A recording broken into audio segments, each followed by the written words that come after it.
Buenas tardes, colegas. Aquí transmitiendo desde la ciudad de Rockford, en Illinois, desde el corazón de los Estados Unidos. Estoy muy complacida de compartir una tarde con ustedes en la cual vamos a conversar con distinguidos doctores, anestesiólogos de hospitales. Tengo aquí al doctor Michael O'Connor, que es del Departamento de Anestesia y Critical Care de la Universidad de Chicago. Él es el jefe de la sección de Pulmonary and Critical Care Medicine. También tenemos al doctor Johnny Smith Husbands, médico cirujano de la Universidad Libre, anestesiólogo de la Universidad Nacional de Colombia, profesor hora cátedra, instructor de SCARE y miembro del Comité de Reanimación de SCARE. Está entre nosotros también el distinguido doctor Francisco Valero, jefe de la Unidad de Anestesiología y Reanimación de la Facultad de Medicina Universidad Nacional de Colombia, Hospital Universitario Nacional de Colombia. El doctor Mauricio Vasco también nos ha hecho el honor de participar con nosotros. Él es especialista en anestesiología, cuidados intensivos y reanimación. Él es docente y coordinador de simulación clínica de la Universidad CES Medellín, Colombia. Y también él es el presidente de la Sociedad Colombiana de Anestesiología.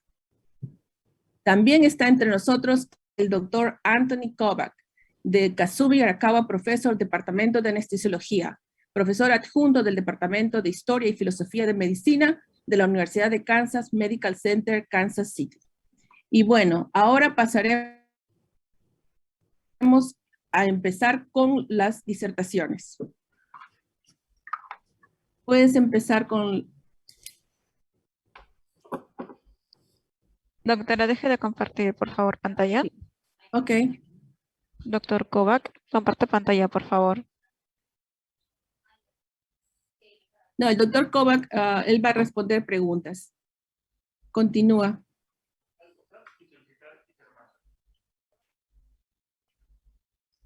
Doctor Michael O'Connor, comparte su pantalla, por favor. If you can share your screen, Dr. O'Connor. Do you want me to start? Por favor, doctor O'Connor, comparte su pantalla. ¿Quieren que empiece? Sí, por favor.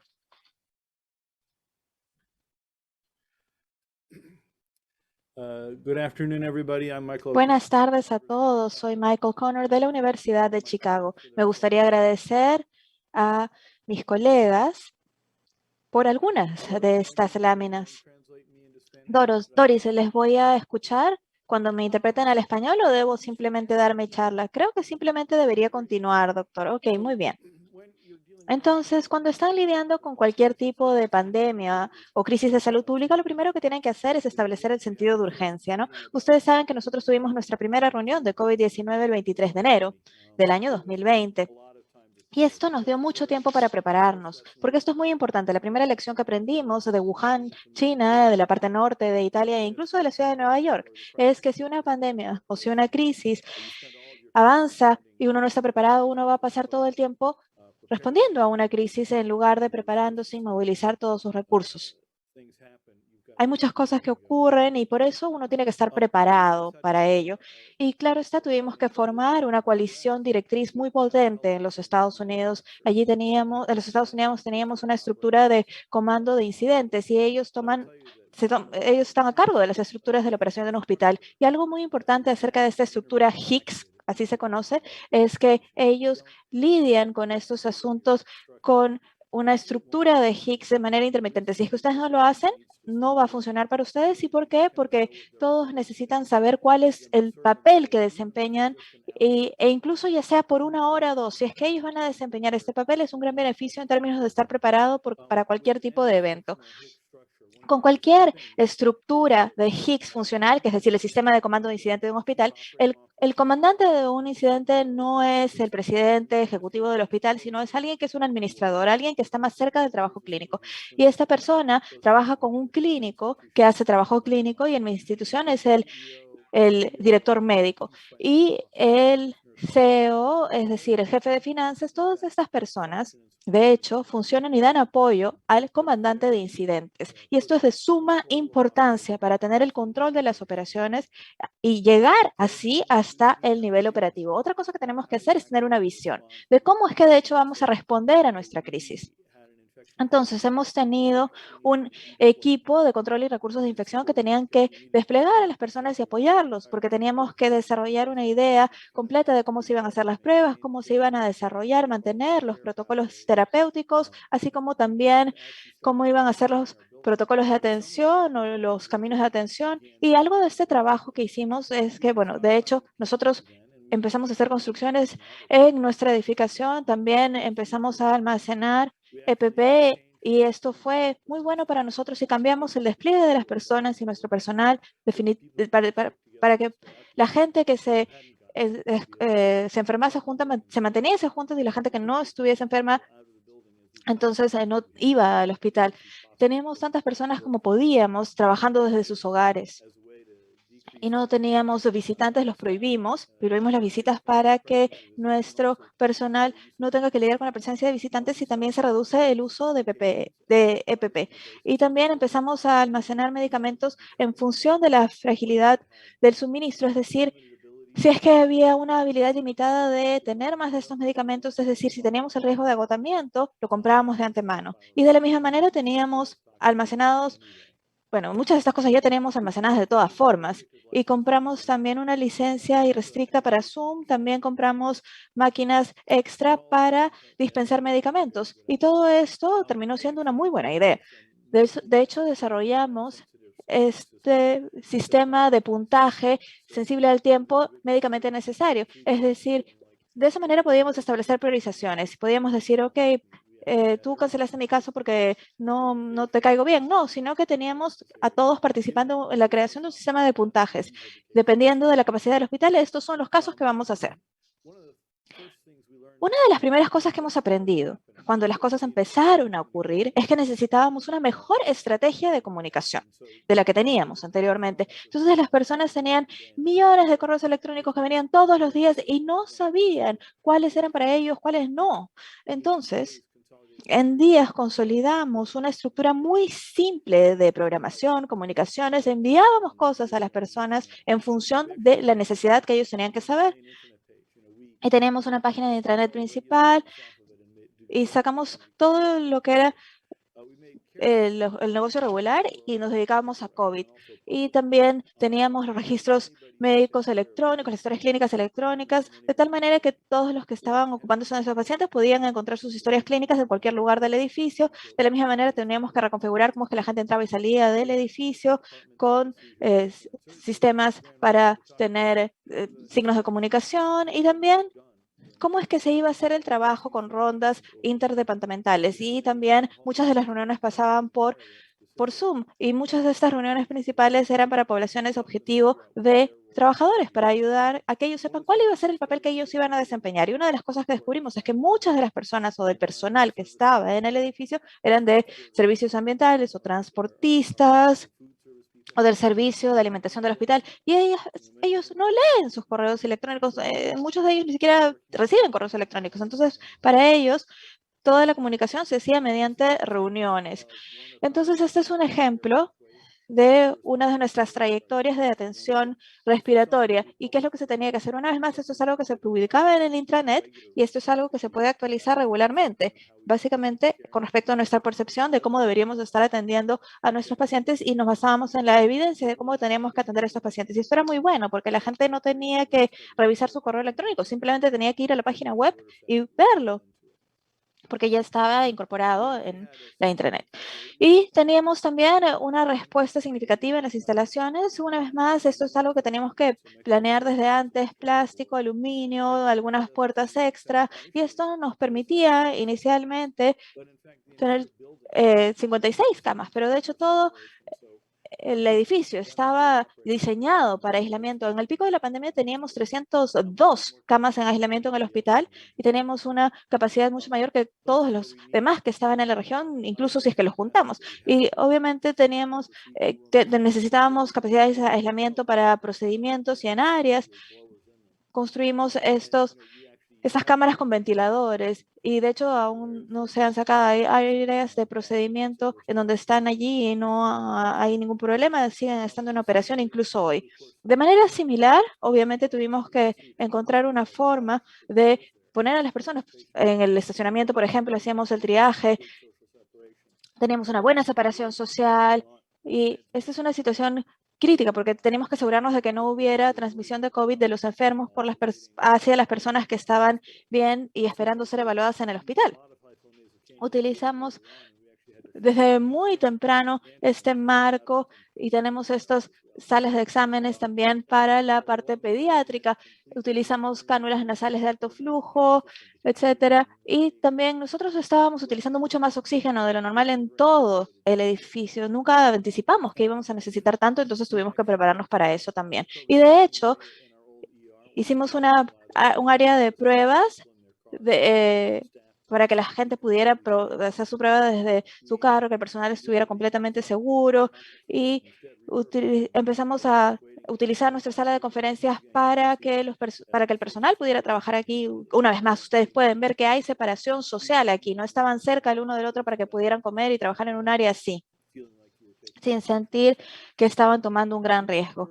Compramos EPP muy durable desde el comienzo. Este es uno de los primeros equipos que desplegamos como la unidad de cohorte. Descubrimos varias cosas, por ejemplo, el uso del N95 y un protector facial. Y si es que uno los usa, es muy difícil comunicarse. Y claro, estas personas no querían de salir y entrar con sus EPPs.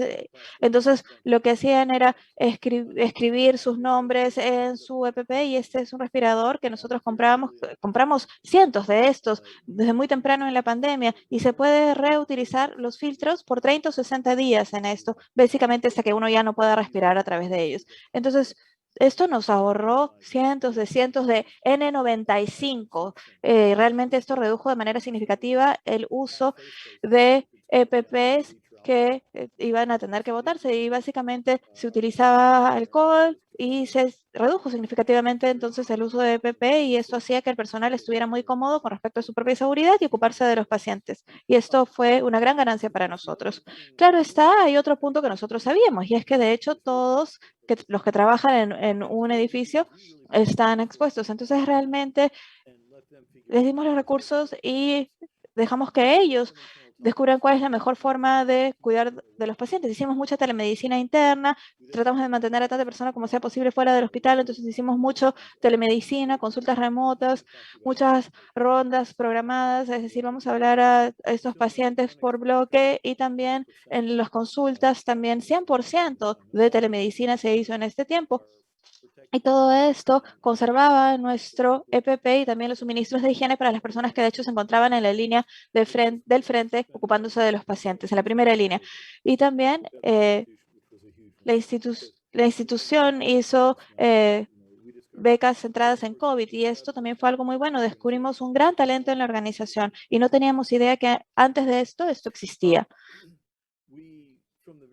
Desde el comienzo, empezamos a utilizar la cánula nasal de alto flujo en estos pacientes, es decir, nunca se nos acabó los ventiladores, sedación, nunca tuvimos problemas por esta cánula nasal de alto flujo. Los pacientes que se recuperaban de una sedación no tenían estos problemas por los ventiladores. Entonces, cuando se mejoraban, iban del piso a sus casas o de la UCI a su casa. Hay una habilidad extraordinaria de dar de alta a las personas y esto es por la falta de condicionamiento y de aislamiento. Y también teníamos los protectores faciales, todo lo que teníamos, porque teníamos una gran colaboración con la industria local. Como había dicho, tuvimos una adaptación rápida a las recomendaciones de EPP en función a la escasez. Los protectores faciales, las placas faciales eran una gran ayuda y nos adaptamos rápidamente también a las pruebas según la CDC. Como ya he dicho antes, teníamos más de 2 proveedores y todas las pruebas que se podían hacer se hicieron en los autos de las personas para que la gente ni siquiera tuviera que entrar al edificio desde su carro y es así. Y tuvimos muchas sorpresas infelices. No nos dimos cuenta de cuántos de nuestras cirugías y procedimientos iban a tener que cancelarse en la primera ola del COVID. Nuestras historias clínicas electrónicas se nos acabó la licencia Entonces tuvimos que empezar a utilizar papel para algunos de nuestros pacientes. El almacén estratégico nacional para nosotros no nos ayudó porque los ventiladores no eran realmente apropiados para nuestros pacientes y el EPP tampoco era para nosotros. Los hospitales de campaña, sí, tenían un techo, pero no tenían un suministro de oxígeno adecuado, no tenían electricidad, no tenían capacidad de hacer exámenes de laboratorio, no se podía tomar muestras de sangre, no tenía capacidad tampoco de radiología, no tenía ecógrafos, no tenía una farmacia muy limitada. Obviamente no podían almacenar la misma cantidad de medicamentos que lo hace un hospital y no tienen personal, ¿no? El personal que iban a contratar lo iban a contratar de nosotros y lo iban a quitar de nosotros. Entonces creo que para nosotros en los Estados Unidos la mayor parte de hospitales de campaña fueron fallas bien lamentables. Y habiendo dicho esto, me voy a detener y le voy a dar las gracias a todos por escucharme y no puedo esperar a escuchar todo lo que ustedes tienen que decir.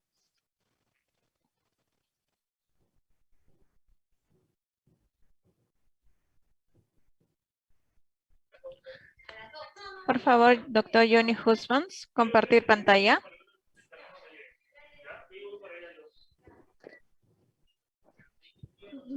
Doctor Johnny.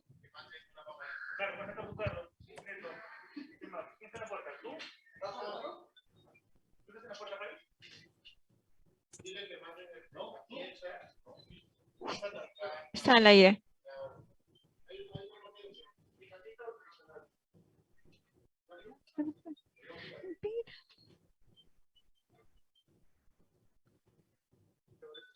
Doctor, está al aire.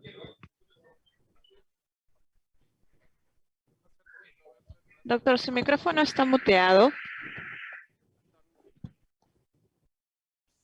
Dame un segundo. ¿Aquí me oyes mejor? Perfecto, doctor. Listo. Disculpas. Un placer conocerlo, doctor O'Connor, doctor Kovac, placer volverlo a ver. Espero que esas clases de salsa vayan por buen camino. Doris, un placer, hermosa como siempre. Mauricio y Pacho, un placer aquí desde Cali.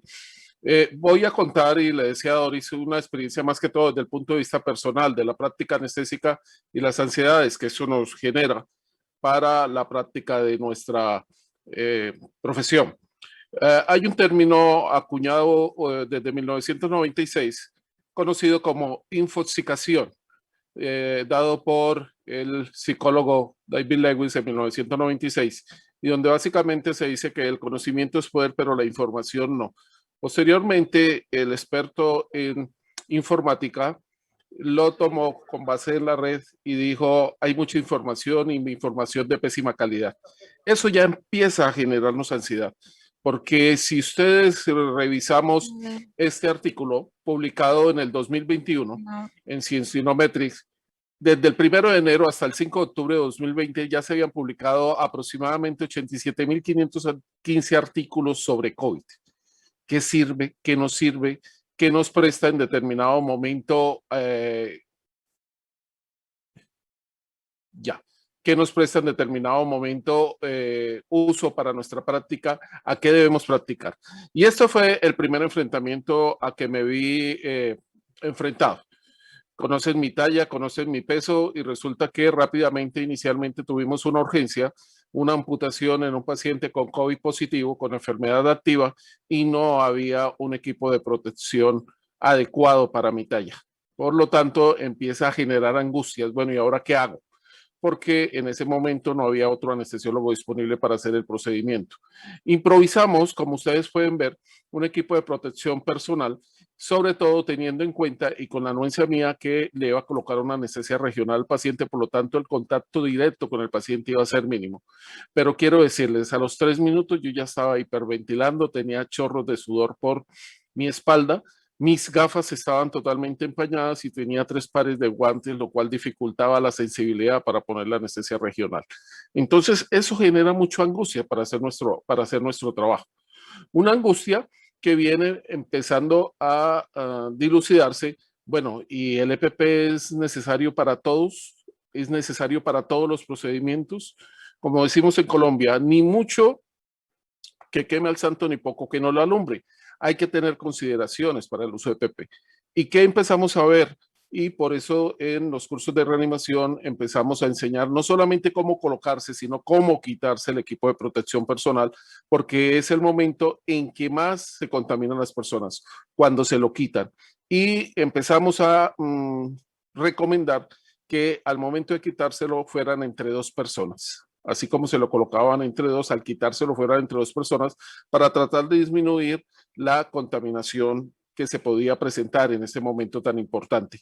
Porque si no, estaríamos haciendo lo que ese niño considera que él está protegido, ocultando sobre un tubo cuando en realidad se está viendo totalmente. Entonces es muy importante qué parte de la información vamos a tener. Y yo les traigo aquí una metodología ampliamente difundida, el famoso KISS. Mantengamos las cosas cortas y simples, hagamos la cosa lo más posible simple, y me gustó mucho la introducción del doctor O'Connor porque habló de algo que es básico y necesario. Si bien hay unas normas o unas recomendaciones generales a nivel mundial, estas recomendaciones deben ajustarse a cada país individual, a cada ciudad y de pronto a cada institución. En otras palabras, tenemos que ponernos a dieta con toda la información que tenemos. Les traigo aquí ese artículo que fue publicado en la revista Panamericana de Salud Pública, la OPS, en el año 2020, realizado por personal de salud de la Clínica Colombia en Bogotá, en donde nos daban las recomendaciones para la reapertura. Y algo, como dijo el doctor O'Connor, muy importante, la creación del Comité Multidisciplinario de Quirófanos. Como bien lo dijo él, no es el administrador, porque ellos conocen muy poco de eso. Está en cabeza del director médico y a él acuden. Por ejemplo, acudimos varios anestesiólogos, cirujanos, médicos internistas, intensivistas, para tratar de abordar este problema que obviamente nos cayó de sorpresa y nos causó bastantes problemas y nos sigue causando problemas. Las diferentes sociedades, en cabeza, por ejemplo, el doctor Mauricio Vasco con la Sociedad Colombiana de Anestesiología y la Sociedad de Cirugía, la Sociedad de Cuidado Intensivo, empezaron a colocar guías y empezaron a filtrarnos. Bueno, ¿yo qué hago? Porque el uno me dice una cosa, el otro me dice otra cosa. El uno dice que esto sirve, el otro dice que eso. Y empezaron a darnos tranquilidad en el sentido de que nos daban pautas muy específicas. 4 escenarios básicos. Mire, cuando usted tenga un escenario 1, una alerta mínima, haga su actividad quirúrgica completamente normal. Obviamente tome sus medidas, utilice su tapabocas, siempre nuestro N95, utilice para intubar una máscara de protección. Utilizábamos un plástico, no utilizamos estas cabañas, por así decirlo, porque dificultaban mucho, yo no me pude adaptar a ellas. Utilizábamos más bien un plástico que nos permitiera intubar a los pacientes y ojalá con uso de videolaringoscopio. En otras oportunidades empezamos a utilizar el uso de la máscara laringea y algo que puede ser discutible, colocar la máscara laringea previamente habiendo colocado un bloqueador neuromuscular. Eso facilitaba mucho la inserción de la máscara laringea, disminuía los accidentes y era mucho más fácil el acceso a permeabilizar y aislar la vía aérea como recomiendan. En la fase número 4, estuvimos durante varias semanas en una alerta alta, en donde solamente se hacían los procedimientos de urgencias prioritarios que amenazaban la vida. El resto de cirugía estaba totalmente parado. Indudable, aquí venían una serie de circunstancias, como la disminución de los ingresos a las instituciones, la disminución de los ingresos a las colegas y en la causa de otro estrés, de factor determinante con base en eso. Se utilizó, teniendo en cuenta que este comité recomendó, la aplicación de la escala de score del Medicamente Necessary Time Sensitive para todos esos procedimientos que se estaban cancelando. Yo creo que en los próximos meses vamos a tener unas estadísticas supremamente desalentadoras. Todos estos pacientes que cancelamos por su condición del COVID, en donde priorizamos el COVID por encima muchas veces, por ejemplo, de pacientes con cáncer, y obviamente pues era una medida que había que hacer. Tomamos la referencia mundial del 55, por así decirlo, de score, para tratar de priorizar estos pacientes que estaban por debajo de este número. Básicamente 3 puntos, como ustedes conocen: el riesgo quirúrgico, el riesgo de transmisión al personal y la utilización de los recursos, era lo que en determinado momento priorizaba. Muchas cirugías, por ejemplo, desde el punto de vista personal, tuve más o menos 6 semanas a un paciente con un tumor renal esperando porque no teníamos UCI. No había UCI disponible para ese paciente y solo después de 6 semanas pudimos operarlo. Afortunadamente el tumor seguía manteniendo el mismo estado y el paciente hoy está totalmente recuperado. Nos daban parámetros muy precisos y ya nos tranquilizaba. Vea, hagan un tamizaje previo. Si el paciente tiene alguna de estas circunstancias, llévenlo a pruebas diagnósticas, y si el paciente tiene estos factores de riesgo predeterminante, definitivamente difieran la cirugía. Básicamente trabajábamos con la IgM, una IgM positiva cancelaba el procedimiento, lo difería, a no ser que fuera urgencia, obviamente pasaba independientemente de sus niveles de IgM, pero trabajábamos con la inmunoglobulina IgM para pasar a realizar el procedimiento, siempre con normas de bioseguridad, porque algo que uno cree, y era la fotografía que tenía del niño detrás del tubo, es que en las 2 primeras semanas el paciente está asintomático, no sabe que tiene COVID, y nosotros lo pasamos a cirugía y bajamos las defensas, y resulta que ese es el paciente que nos contamina.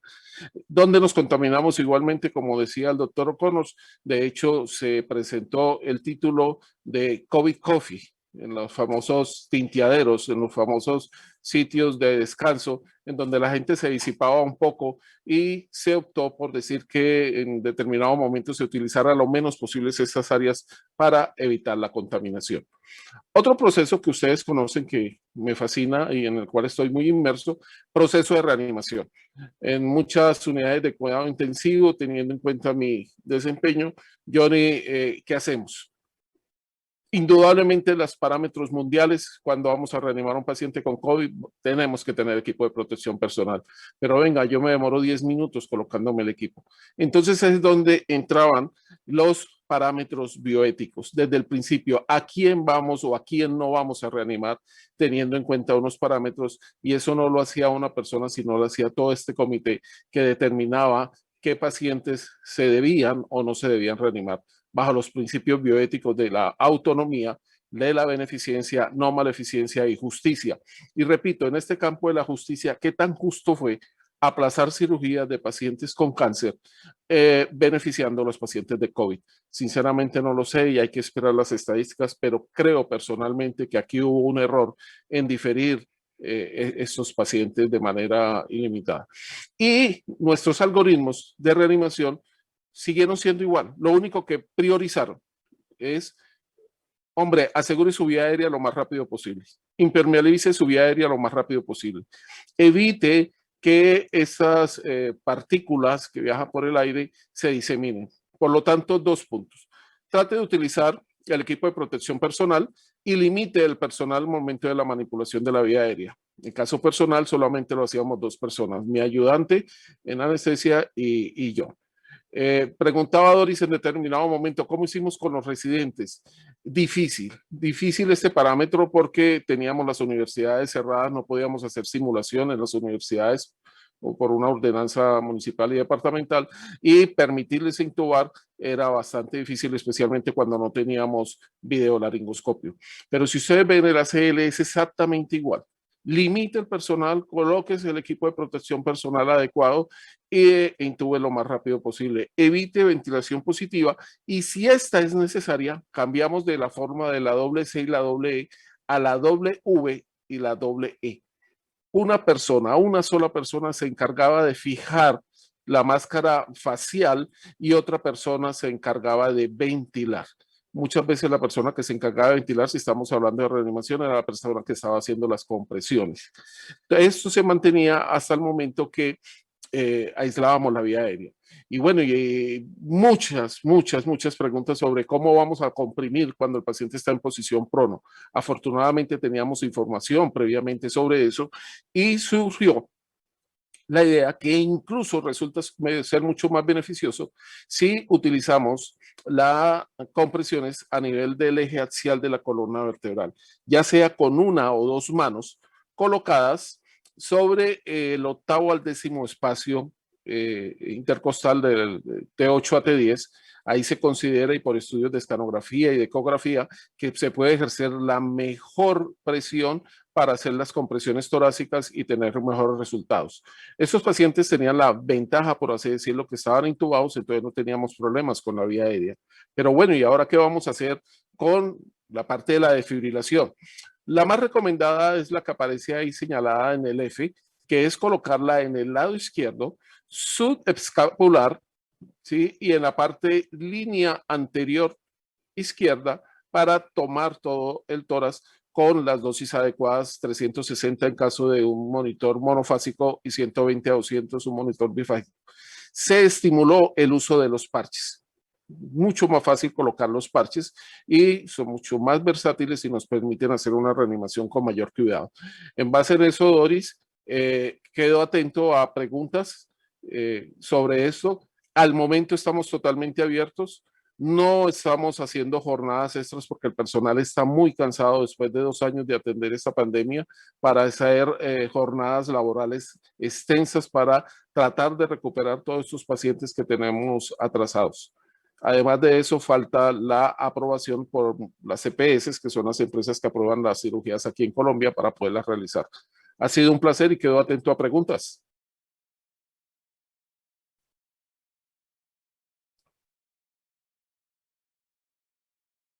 Muchas gracias, doctor Hassman. Continuamos, por favor.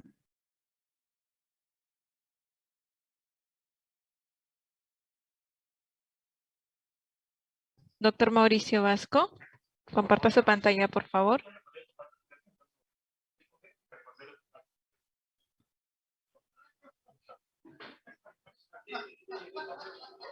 Doctor Mauricio Vasco, prenda su cámara, por favor. Perfecto. Sí, buenas. Por favor, me confirman si me escuchan bien y si ven bien mi presentación. Perfecto. Muy bien, muchas gracias a la Sociedad Peruana de Anestesiología por esta invitación y a Doris por organizar este excelente panel, a todos los compañeros y colegas que comparten este panel el día de hoy. En los próximos minutos vamos a comentar algunos aspectos muy puntuales de lo que es la perspectiva de salud pública para la región de América Latina en cuanto a lo que viene la pandemia y generar unas ayudas cognitivas en el área de atención de paciente obstétrica que les quede a ustedes y propiciar un espacio de discusión para ya situaciones muy puntuales que se presentan en la diversidad que nos toca elaborar en nuestro continente. De manera genérica, cuando vemos el desarrollo y lo que esperamos de esta pandemia, los expertos en administración se plantearon 3 escenarios. El primer escenario era ese escenario de las cuarentenas, de resistir, de aguantar, de crear una capacidad instalada para poder responder. Y este esquema a nivel mundial tenía poco tiempo, porque pues todo el mundo decía, estamos a pocos meses que nos lleguen los pacientes y que nos sobrepasen los sistemas de salud. Este escenario es lo que se ha llamado por estos autores el escenario de luz apagada, resistir. Posteriormente se esperaba un periodo que es lo que denominábamos el acordeón, que eran esos periodos en los cuales caían dramáticamente los casos por las medidas de contención no farmacológica. Se trataba de reactivar algunos aspectos de la economía mientras se esperaba que encontráramos algún medicamento, se avanzara en vacunación, se adquiriera inmunidad natural por las infecciones, etcétera, y se presentaban esas aperturas y cierres. Reitero, semejando ese instrumento musical que se denomina el acordeón. Y después nos decían, no, entonces ya todo el mundo va a estar vacunado, vamos a tener una inmunidad de rebaño y vamos a tener lo que se denomina la apertura. Pues en América Latina todo esto no es como lo describieron los autores de los países de altos ingresos. Yo diría que en cada país y en cada región se presentaron fenómenos que oscilan desde los países más ricos hasta los sitios más pobres del mundo y cada país latinoamericano tiene representado ese tema. Y creo que el error fue haber pensado que con un solo enfoque se iba a resolver todo. Y de acuerdo a donde uno estuviera, uno asumía ese rol pensando que uno estaba o en un sitio de altos ingresos, pero gente que estaba en sitios de bajos recursos y de bajos ingresos realmente la pasó y la sigue pasando muy mal. Entonces, en ese primer componente, América Latina, el de aguantar, tuvo las cuarentenas más largas del mundo. Nosotros en nuestra región estuvimos oscilando entre 7 meses hasta casi 14 meses en algunas regiones, esperando para que los sistemas de salud estuvieran colapsados. Y esa espera prolongada tuvo un fenómeno adverso porque esos cierres llevaron a dos situaciones. Uno, un detrimento en la parte económica y en los ingresos del talento humano en salud que llevó a tomar decisiones desesperadas. Y esas decisiones era, pues, no cumplir con los protocolos de bioseguridad para trabajar desesperadamente y no perder sus ingresos. El segundo componente es que ese tiempo era para prepararse para la pandemia y desafortunadamente la preparación, como vemos en esta gráfica, con ningún modelo fue adecuada para evitar esa saturación y esa debacle que vimos en la región. Y el tercer componente que ha sido pues también más cuestionado es que por la apertura que tenemos ahora, ese periodo de tener cuarentenas tan prolongadas, lo único que llevó fue a una gran desensibilización de lo que son las únicas medidas que terminan ayudando, que son las medidas no farmacológicas. Entonces es frecuente ahora en la región de América Latina, sin un porcentaje adecuado de vacunación y sin elementos adecuados de protección personal, ver una casi que completa pérdida de adherencia a lo que son las medidas no farmacológicas de distanciamiento, uso adecuado de tapabocas, lavado de manos, etcétera, etcétera. Entonces, en ese primer contexto, digamos que ya nos fue muy mal en esa fase inicial. Posteriormente, la secretaria de Organización Panamericana de la Salud, Carrie Setien, hizo una alerta para la región y dijo, ojo con la reapertura demasiado rápida, porque nos puede hacer perder la ventaja que estamos obteniendo en los últimos meses con esas medidas de cuarentena estrictas. Pues definitivamente en nuestra región la economía le ganó a la salud y las aperturas, mucha gente las llamaba necesarias, definitivamente no se pudieron aguantar más, utilizaban ese término que pues había que abrir porque si no la gente se moría, pero creo que ahí es muy difícil tratar de cuestionar qué fue lo que pasó. El hecho es que ganó la reapertura económica. Y eso aquí ha llevado, primero, a que tengamos el número más alto de muertes en trabajadores de la salud por regiones en el mundo, haciéndole frente a la pandemia COVID-19, y esto se volvió ya como paisaje, poco importa, diría yo, todo lo que ha tenido que afrontar el talento humano en salud en nuestra región con ese tema de la apertura económica. Y segundo, la carga de enfermedad mental, de alteraciones en el bienestar, de síndrome de burnout, de Karochi, están claramente evidenciadas en la literatura. Entonces es un personal que está ahora con todo lo que le tocó vivir, tratando de enfrentar una reapertura en condiciones de bienestar físico y mental que realmente nos pone en desventaja. Entonces nuestro personal en la región de las Américas está diezmado y se ha creado una crisis humanitaria que en ese tema de tener que subsistir y de volver a lo normal, pues da unas condiciones que realmente diría que ninguna región en el mundo la tiene. Pocas regiones podrían entender lo que nos está pasando a nosotros. Entonces, recordando este aspecto, nos queda la esperanza de que nos van a vacunar. Entonces, cuando estábamos haciendo planeación de este tema, nosotros evaluamos los modelos internacionales. Nos gustó mucho este modelo del grupo de Boston, de Ariadne Labs, donde claramente ellos mostraban que con lo que había, y no se han equivocado, la totalidad del personal de salud en el mundo va a estar vacunada para septiembre del 2023. O sea, aquí uno ve la vacunación es como un tema de que yo ya lo logré, yo me fui para Estados Unidos, yo me fui para República Dominicana, esos países que abrieron sus fronteras, han utilizado la vacunación como una estrategia también de turismo y reactivación económica, pero es que cuando uno analiza esto en el conjunto, en el ecosistema de salud que estamos, el personal de la salud no ha tenido esa cobertura que se esperaba. Entonces la llamada inmunidad de rebaño, que era lo que nos mantenía ilusionada a todos, después se fue convirtiendo en una frase de cajón y realmente vemos que en nuestra región ya todos los dirigentes y las directivas de salud pública dicen la inmunidad de rebaño no va a ser posible alcanzarla porque sobre todo con las nuevas cepas cada vez va a ser mayor lo que se necesite de personal inmunizado. Entonces se ha librado una batalla para tratar de obtener vacunas, para tratar de que a través de la vacuna podamos tener una protección en nuestro caso para seguir laborando y para tener menos susceptibilidad y no enfermar gravemente y morir, aunque sea no incapacitarse, porque por los modos de contratación que tenemos en la región, el quedar cesante y el incapacitarse para trabajar afecta claramente lo que es nuestras vidas. Y entonces, pues la triste realidad ahora es que nos estamos enfrentando a una endemia. El tema de pandemia pues tiene su connotación histórica, pero es un virus con el cual vamos a tener que vivir y vamos a tener que vivir con esas características que les acabo de mencionar que están afectando al continente latinoamericano. Entonces aquí el primer mensaje es, nosotros somos muy adaptadores de literatura extranjera, eso está bien, pero en temas de salud pública sí tenemos que analizar con muy buen juicio lo que pasa en cada región, en cada país, inclusive dentro de un país, analizar muy bien que todos los países no nos comportamos como en otras latitudes, como países homogéneos que podamos tener medidas de salud pública con las que con unas decisiones se cubra todo. Entonces, para terminar, Doris, dar unos puntos en la parte de obstetricia que me pediste y quedar atento a la discusión. Hay una gran inequidad en el mundo. Las 26 personas más ricas del mundo poseen la misma riqueza que la mitad más pobre de la población mundial. Y América Latina, en enero de este año, nuevamente por el Banco Mundial, fue definida como la región con más desigualdad del mundo. En América Latina, con lo que ganan las 69 personas más ricas, se podría haber financiado la mitad del presupuesto de todos los países de América Latina en salud. En esta inequidad, ¿cuál es el mensaje?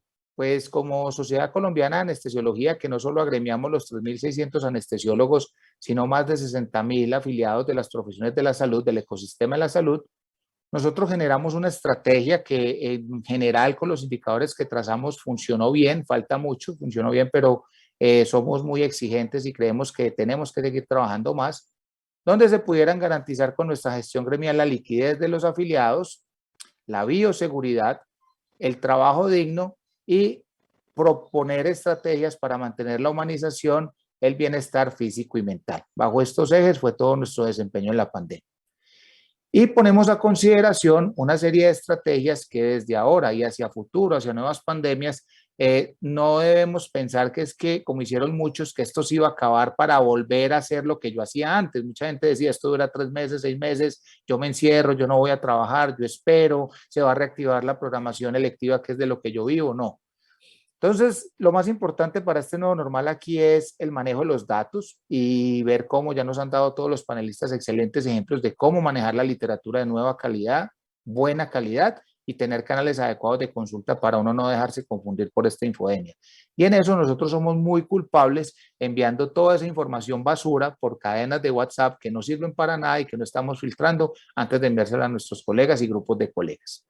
Segundo es trascender e ir a los canales virtuales para la enseñanza y el aprendizaje. Aquí ya no hay vuelta atrás. Las personas que no quieren entender que esto cambió y que a través de la virtualidad nos tenemos que comunicar y tenemos que aprender, pues realmente esta pandemia los va a dejar rezagados.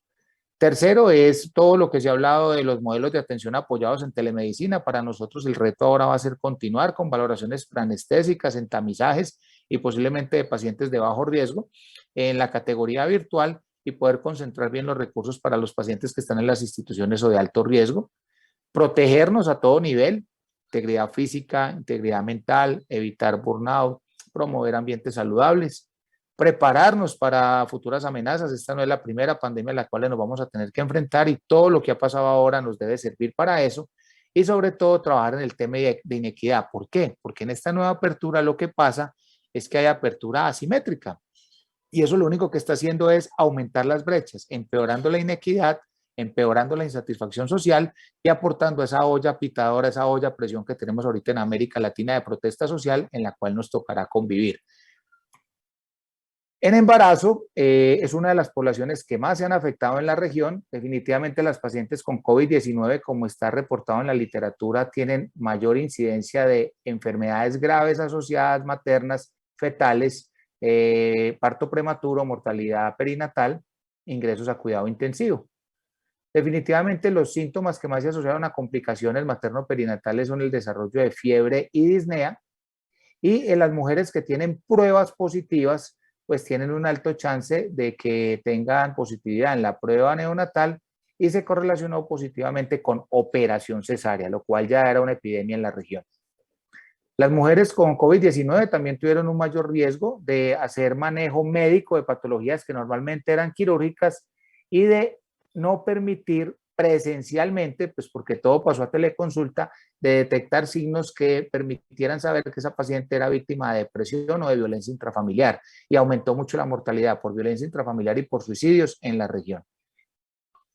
Definitivamente tenemos que buscar modelos en los cuales en embarazo a pesar de lo que podamos hacer bien hecho en virtualidad, cómo definir muy bien las pacientes que necesitan consultas presenciales y que a través de los sistemas de tamizaje actuales, que incluyen ultrasonido y la interacción para el tamizaje de bienestar, poder no perder una causa de muerte tan alta que tenemos en esta población. Y definitivamente progresar más en datos de seguridad de las intervenciones en las gestantes y los recién nacidos para poder ampliar la oferta de tratamientos médicos adecuados. La inequidad en el acceso a las vacunas en nuestra región ha sido brutal y es así como en este momento en la región de América Latina es donde se presentan las tasas más altas de morbimortalidad materna y perinatal asociada a COVID-19 con unas tasas de letalidad que están aquí expresadas en los boletines de la OPS, que se sale pues de cualquier estadística mundial.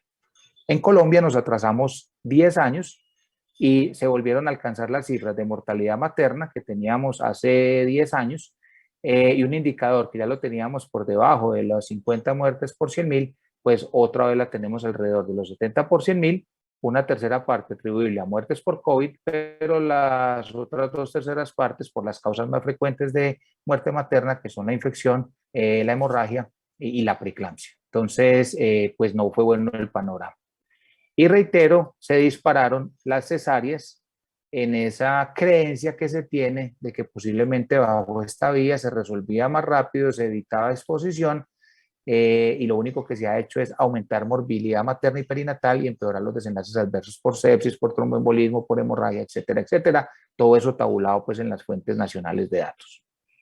Entonces, Doris, este es nuestro protocolo, lo que hicimos, como dijo el doctor O'Connor al comienzo, esto hay que volverlo muy simple, protocolizar todo, que la gente tenga acceso a la información bien depurada. En obstetricia creamos muchas ayudas cognitivas para que con una persona que sirviera de acompañante vigilara todos esos procesos de colocación, retiro de elementos biopersonales y garantizar el cumplimiento de protocolos para las pacientes gestantes, donde en la medida de lo posible nuestro papel era maximizar las técnicas regionales y evitar, cuando no estuvieran indicadas, las maniobras que llevaran a exposición en procedimientos generadores de aerosoles.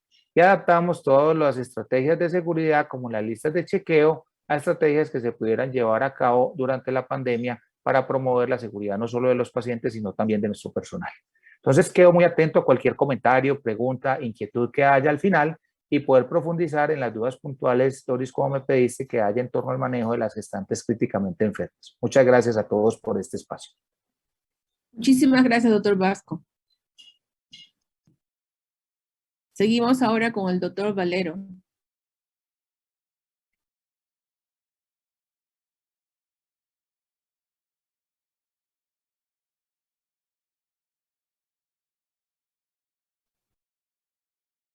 Doctor Valero está en silencio.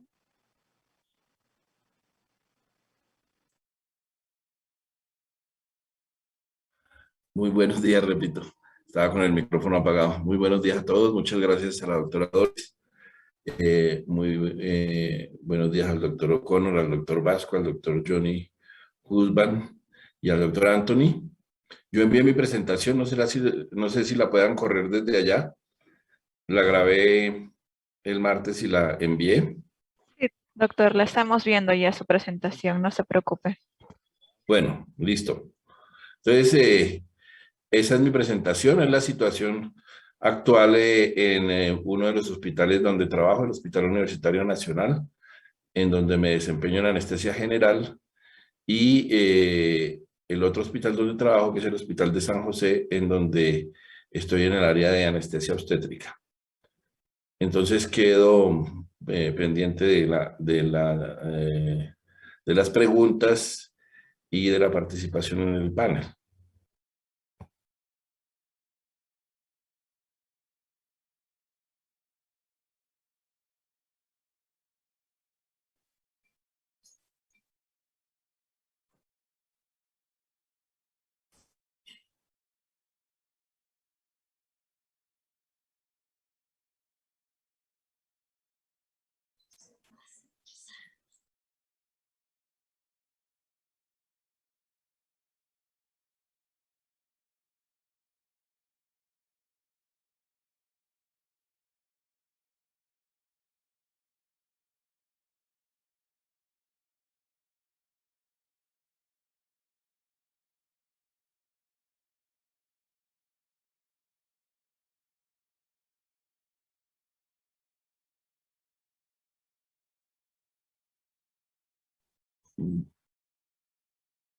¿Sí tienen la presentación?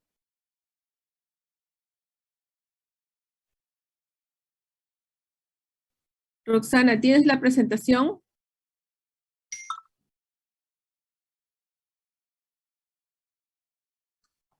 Bueno, mientras... Oh.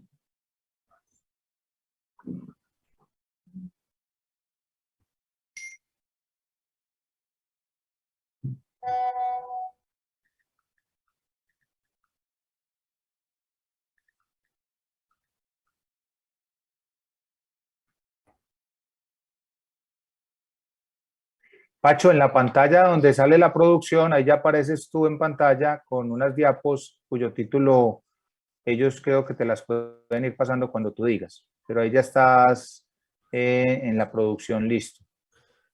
Es que está grabada con audio y todo, no sé si la puedan pasar. Ok. La pantalla donde la pueden ver está marcada con las letras RLA. No necesariamente, pero sí muy recomendable que durante las últimas 24 horas el paciente no haya presentado síntomas relacionados con el COVID. Ya los pacientes que están inmunocomprometidos, pero permanecieron asintomáticos después del diagnóstico de COVID, pueden esperar 10 días o máximo hasta 20 días contados a partir del inicio del diagnóstico de la infección, de acuerdo a la situación particular de cada uno. No es necesario realizar pruebas diagnósticas.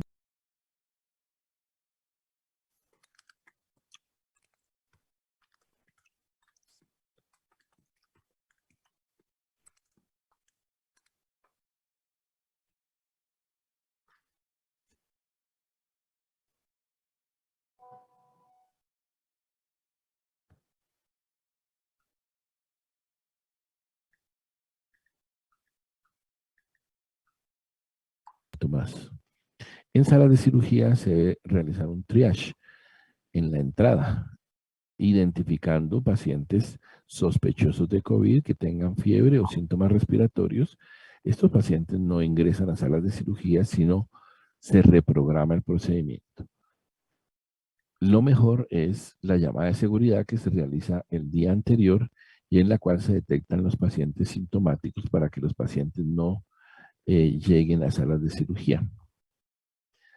Los pacientes confirmados o sospechosos se llevarán a cirugía solamente urgente y esto se hará en un quirófano que cuente con presión negativa y con recambios de aire, idealmente al menos 12 recambios por hora.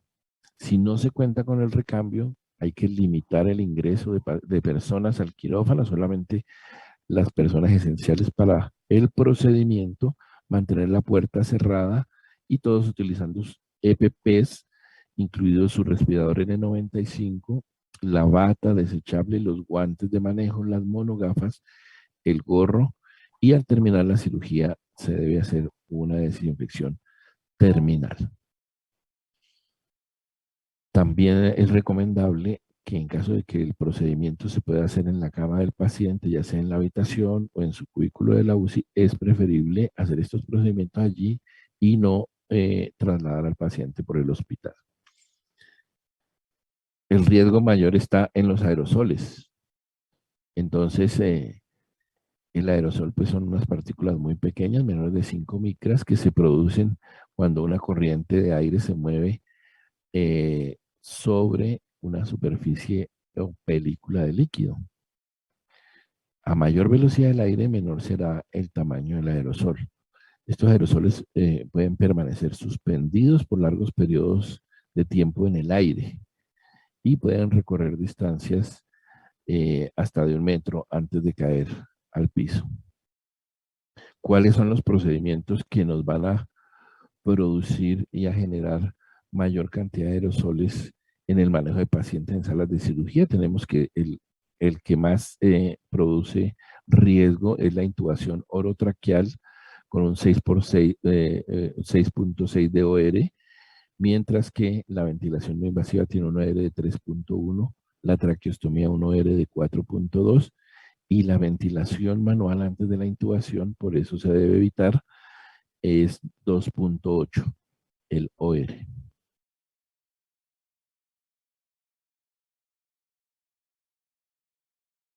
¿Por qué no se debe llevar a un paciente a cirugía si no es urgente en una etapa de incubación de COVID o cuando ya está diagnosticado como COVID positivo? Porque se aumentan los riesgos de enfermedad severa, mayor requerimiento de UCI, la mayoría de pacientes desarrollan neumonía después de la cirugía y algunas complicaciones, entre las más frecuentes, el síndrome de dificultad respiratoria del adulto, el shock, la sobreinfección, las arritmias, la falla cardíaca aguda, la falla renal aguda. La mortalidad puede llegar hasta el 20%, de modo que hay que ser cuidadosos en detectar pacientes que tengan COVID antes de decidir llevarlos a una cirugía programada o electiva. ¿Qué más le puede aumentar el mal pronóstico a los pacientes? La edad, mayores de 60 con un OR de 8.5, el antecedente de tabaquismo es bastante deleterio con un OR de 14.2 y otras comorbilidades aumentan la mortalidad para enfermedades cardiovasculares, la diabetes, enfermedades respiratorias crónicas, la hipertensión, el cáncer, aumentan la mortalidad si se asocian a pacientes con COVID que son llevados a cirugía. Los estudios de ley y colaboradores han mostrado que aislar al paciente 14 días previos a la cirugía disminuye la presencia de portadores asintomáticos de COVID y disminuye la mortalidad. La mortalidad a 30 días fue de 23.8. Las complicaciones pulmonares subieron al 52%. La mortalidad de pacientes con COVID operados fue del 38% en este estudio. Estamos usando en el hospital el NMENS para hacer esta clasificación sensitiva al tiempo y recomendar o no recomendar la cirugía. Si el puntaje es bajo, la cirugía es recomendable. Si la puntuación es elevada, se debe reprogramar y esperar a que el riesgo haya bajado. ¿Cuál es el punto de corte? Para el American College of Surgeons, el punto de corte está entre 55 y 57 puntos, mientras que la Asociación Española de Cirugía recomienda un punto de corte de 60 puntos. ¿Cómo se hace? Pues se hacen las mediciones de acuerdo a factores asociados al procedimiento quirúrgico, como el tiempo que se va a gastar la cirugía. Una cirugía menor de 30 minutos da un punto, mientras que de 181 minutos da ya 5 puntos o mayores. Lo mismo el tiempo de hospitalización que se espera, la necesidad de UCI, todo eso va aumentando el puntaje. Lo mismo que factores asociados a la enfermedad, la no disponibilidad de manejo quirúrgico y el impacto que puede tener retrasar la cirugía más de 2 semanas, que es el tiempo de resolución del COVID. La edad también, ya en factores asociados al paciente, pues entre más edad, mayores de 65, pues tienen mucho mayor riesgo y la presencia de asma, de apnea obstructiva del sueño, enfermedades cardiovasculares, esos van aumentándole el riesgo a los pacientes y aumenta la puntuación en NMENS, que ya dijimos que si es mayor de 57 o 60, obligaría a repensar en reprogramar la cirugía. ¿Cuál es la prueba pues, que permanece como estándar de oro en el diagnóstico del SARS-CoV-2? La PCR. Una prueba negativa de PCR disminuye la probabilidad de que el paciente tenga COVID en un 50%. Entonces, una tamización exitosa en 1 de cada 2 pacientes. Mientras que la detección de antígenos tiene un deficiente rendimiento en la población asintomática y la sensibilidad de esta prueba no alcanza el 40% con respecto a la PCR. La colaboración COVID-SOURCE demostró que hay una disminución significativa del riesgo cuando se hace una prueba de PCR preoperatoria en pacientes asintomáticos que van a ser llevados a cirugía oncológica, y esto lo trasladamos a todos los pacientes que se llevan a cirugía. Esta disminución del riesgo fue significativa para cirugías hechas en zonas de alto riesgo, cirugías menores. Entonces, en cirugías menores no se pide la prueba de SARS-CoV, a no ser que haya una transmisión mayor a 25 casos por 100.000. Aquí vemos el rendimiento de la PCR. En cirugía mayor y en zonas de alto riesgo tiene un NT de 18 y tiene menor rendimiento en cirugías menores y en zonas de bajo riesgo con un NNT de 387. Entonces aquí ya no sería recomendable pedir esta prueba.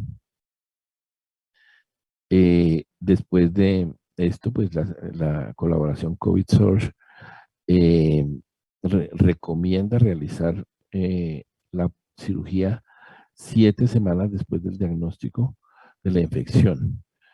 Y eso disminuye el riesgo de los pacientes que presentaron COVID y lo hace similar al riesgo de pacientes sin COVID que se llevan a cirugía. Entonces, se recomienda la tamización prequirúrgica en pacientes que van a ser llevados a cirugía asintomáticos en cirugía electiva mayor con una prueba de PCR con una recomendación fuerte a favor de hacerla.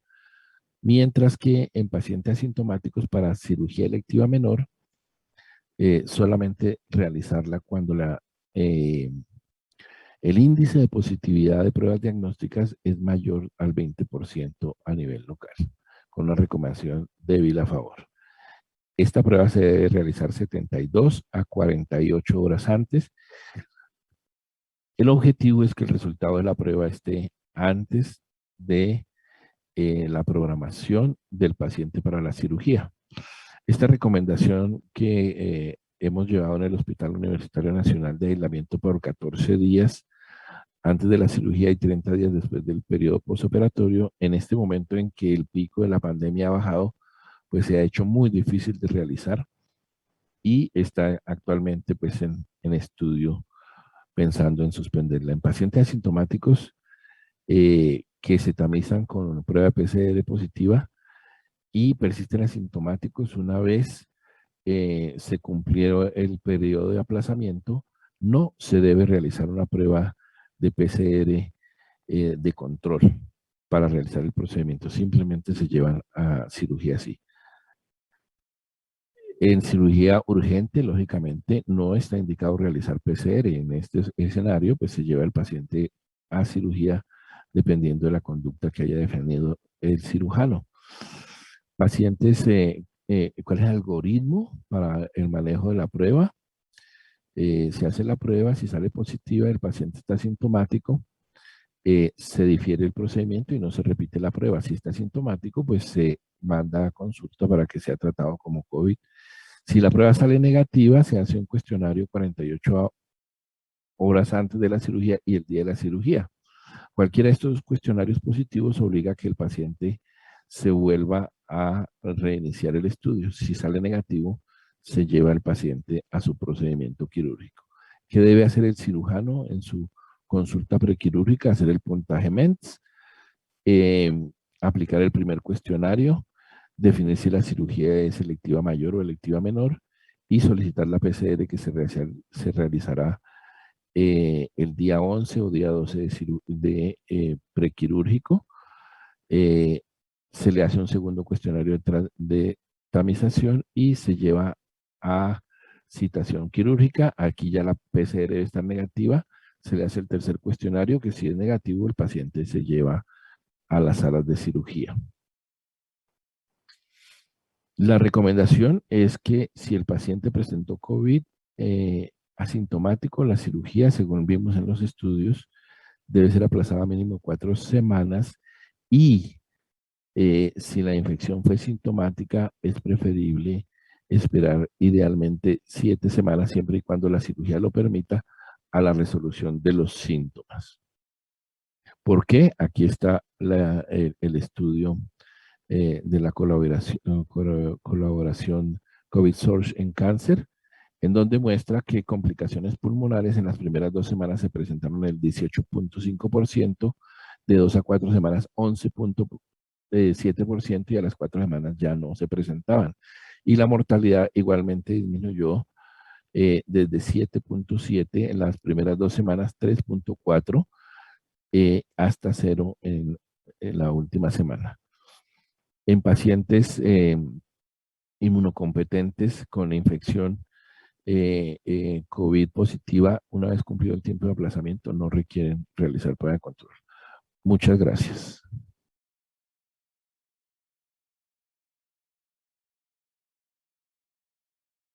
Bueno, esa era mi presentación.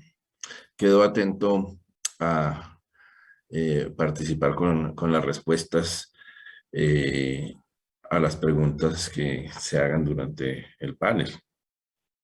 Muchísimas gracias, doctor Valero. Muchísimas gracias a todos los participantes. Excelentes disertaciones. Y ahora pasaremos a las preguntas.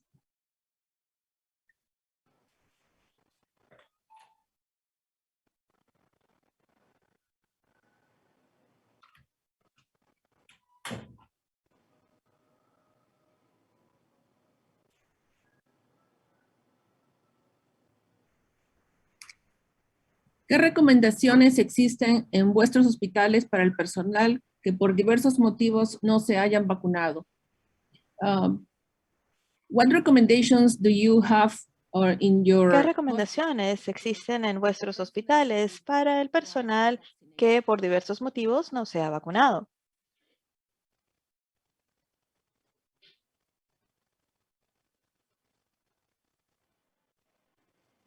Bueno, yo en el hospital universitario y en el hospital de San José, todo el personal que labora accedió a vacunación. No tenemos ni médicos ni personal paramédico que se haya negado a la vacunación por ninguna circunstancia.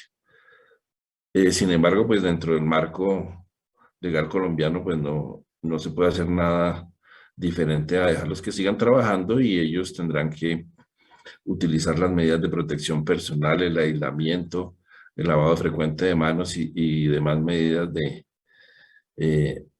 protección, pero no se les impide trabajar por el hecho de no ser vacunados. ¿Les están haciendo algunas pruebas periódicas o cuestionarios diarios al personal que ya está vacunado, viendo que ya también tenemos algunas mutaciones como la Delta o inclusive ahora la Super Delta? Do you think that this is for Dr. O'Connor? Esta pregunta es para el doctor Connor y Kovac. ¿Creen que también tenemos que formular más preguntas y hacer pruebas periódicamente para el personal ya vacunado? Ahora que tenemos las mutaciones Delta y Super Delta. Hace un par de días hubo una publicación en The Lancet que dijo que alguien que ha estado completamente vacunado y se infecta con una de las nuevas variantes va a tener una excreción viral igual que alguien que no ha sido vacunado. Entonces la respuesta es, si es que tienen algún tipo de síntoma, es importante que dejen de ir a trabajar y que se hagan la prueba. Y si tienen una prueba positiva, entonces se les va a tratar de la misma manera como un paciente de COVID positivo. Y si la prueba es negativa, entonces se quedan en su casa, dependiendo de los síntomas que tengan. Y se tiene que tener los resultados de la prueba. Y también en mi institución hemos requerido la vacunación para todos. Un pequeño número de personas ha tenido excepciones religiosas y todas estas personas tienen que ser probadas o se les tiene que hacer la prueba 2 veces por semana. Muchas gracias. ¿Le gustaría añadir algo? Bueno, I would just like to add that at the A University mí of me Kansas, gustaría añadir que en la Universidad de Kansas, con respecto a esa pregunta, hay algo que a mí me parece importante. Y eso es que nosotros, como personas, la gente toma responsabilidades a nivel individual. ¿Y cómo es que a nosotros se nos gustaría que se nos trate, así como también otros pacientes? Entonces es similar a que un paciente tenga una influenza común, ¿no? Ellos dirían que tienen síntomas y no irían al trabajo. Actualmente, con el COVID-19, hacemos preguntas como, ¿te sientes fatigado? ¿Has tenido fiebre? Y otras cosas. Y luego, si este es el caso, entonces se le pide a ese paciente que se someta a una prueba COVID. En mi hospital requerimos vacunación de la misma manera en que todos los años se tienen que vacunar contra la influenza. Y eso es hasta el 1 de diciembre, a menos que haya una preocupación médica para no hacerlo. Todos los empleados van a tener que tener una vacunación. Muchas gracias, doctor Kovac. Doctor Valero. Quería hacer algún comentario. Sí, la Universidad Nacional y en conjunto con la Universidad del Rosario están desarrollando un trabajo y están viendo anticuerpos del personal médico y no médico que trabaja en los hospitales y que se vacunó. Nos hicieron a todos las pruebas de anticuerpos. Me vacuné en marzo, terminé en marzo y en junio pues tenía mis títulos normales. Tenía títulos, pues. Doris. Sí, doctor, siga. Bueno, yo quiero hacer un comentario acá relacionado, a ver, en América Latina, todos los protocolos que nos han mencionado de países de altos ingresos, no hay países que hayan acogido esas instituciones para realizarlo al mismo nivel que ustedes lo hacen en los Estados Unidos. Muchas de estas recomendaciones obedecen a situaciones muy puntuales en el hecho de la falta de disponibilidad de pruebas de PCR de alta sensibilidad que salgan a tiempo, de sistemas que tienen que ver con el manejo de la salud en Colombia y el sistema de salud de quién paga o quién no. Entonces, nuestras recomendaciones se han basado mucho en lo que es una buena práctica también, porque se ha validado por las grandes recomendaciones de los estudios, y es tratar de hacer mucho énfasis en los síntomas y en incapacitar a los sintomáticos. El tema que ha pasado, y quiero reforzar la recomendación que hace el doctor Connor, es por favor que la gente que esté sintomática no asista a trabajar. O sea, porque como dependemos de esos trabajos para nuestra subsistencia, lo que está pasando es que la gente dice, no, yo tengo una simple gripa y yo tengo que trabajar. Entonces, lo que nos ha tocado ahorita es fortalecer mucho el tema de los sistemas locales de los hospitales que tienen que ver con la salud laboral, y a los colegas que no quieren y que hacen caso omiso al estar sintomáticos querer asistir, pues hacer una especie de reporte a estos sitios para que lo busquen activamente, hagan el tamizaje y busquen la manera de que esas personas, la infección que sea, pues no tratar de perpetuarla dentro del grupo, porque no hay posibilidad de acceder a un alto número de pruebas ni a procesos de tamizaje periódico para poder hacer screening en el personal de salud. Era eso lo que quería comentar. Muchísimas gracias. ¿Han visto complicaciones post-intubación? ¿Qué estrategias pusieron en práctica para evitarlas?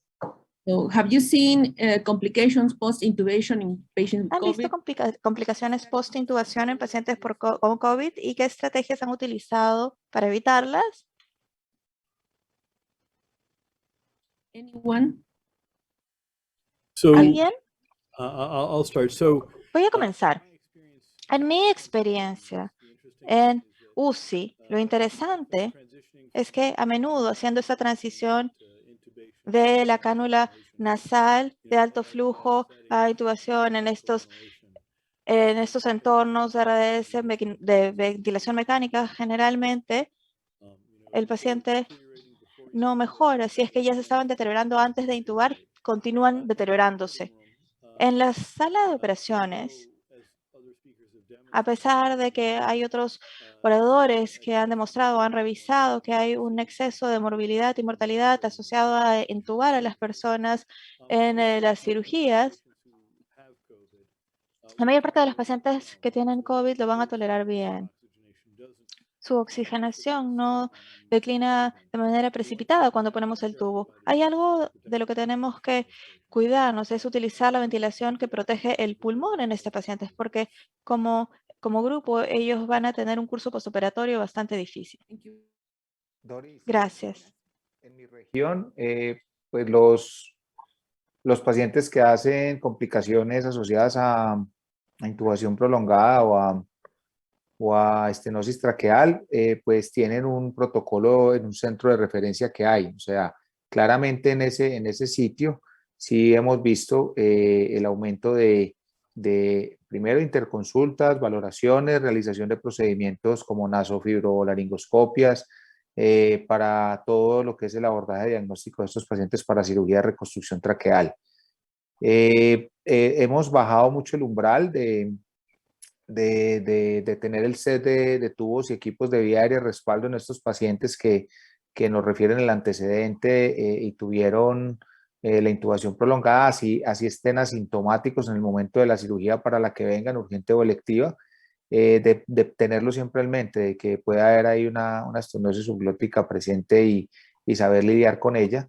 Y adicionalmente, pues lo que uno ve es que muchos de estos pacientes con enfermedad severa tienen reserva cardiopulmonar disminuida, y pues se toman todas las medidas necesarias para el pre, intra y post de lidiar con estos temas. Entonces, pues yo creo que son como las mismas complicaciones descritas en estos subgrupos de pacientes que tenían ventilación prolongada, solo que como tuvimos tantos pacientes en los que estamos en esos centros de referencia, pues se incrementa el número de pacientes para lidiar con ellos.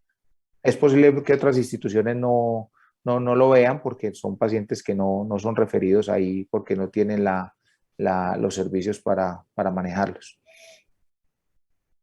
Sí, yo en el hospital universitario también se ha visto un aumento de las complicaciones post-intubación. Lo que más hemos visto son las fístulas traqueoesofágicas y fístulas esofágicas. Ha llamado la atención que el protocolo de unidad de cuidado intensivo decía que pues, un paciente que tuviera una intubación de más de 2 semanas se llevaría traqueostomía, pero aún con tiempos más cortos se ha visto la presencia de las fístulas. Tanto neumólogos como cirujanos de tórax, como gastroenterólogos, pues se sorprenden del tamaño de las fístulas y lo friable de los tejidos. A nosotros como anestesiólogos, pues nos ha tocado manejar la vía aérea de estos pacientes con fístulas en los procedimientos que se han venido implementando para tratar de subsanar el problema de los pacientes, desde la colocación de stents por vía traqueal y stents también por vía esofágica y también por vía esofágica. Los gastroenterólogos pues tratan de poner ahí clamps para cerrar las fístulas, poner stents, los neumólogos también poniendo stents a diferentes alturas en la tráquea, y en caso de que estos procedimientos sean fallidos, pues ya cirugía de cabeza y cuello y cirugía de tórax, proceder a hacer la cirugía de reconstrucción de estos pacientes, que está un número aumentado en esta época ya de la pandemia, en donde tenemos una buena cantidad de pacientes que han sufrido COVID y que son llevados a cirugía por diferentes tipos de complicaciones, entre ellas pues las descritas de vía aérea, pero hay más complicaciones por las trombosis y problemas de los pacientes durante el manejo de la pandemia. Gracias. Doris, tanto en el hospital universitario como en la clínica que trabajo, indudablemente se ha visto un aumento de las complicaciones. ¿Y cómo hemos tratado de solucionarla? Indudablemente siguiendo los protocolos.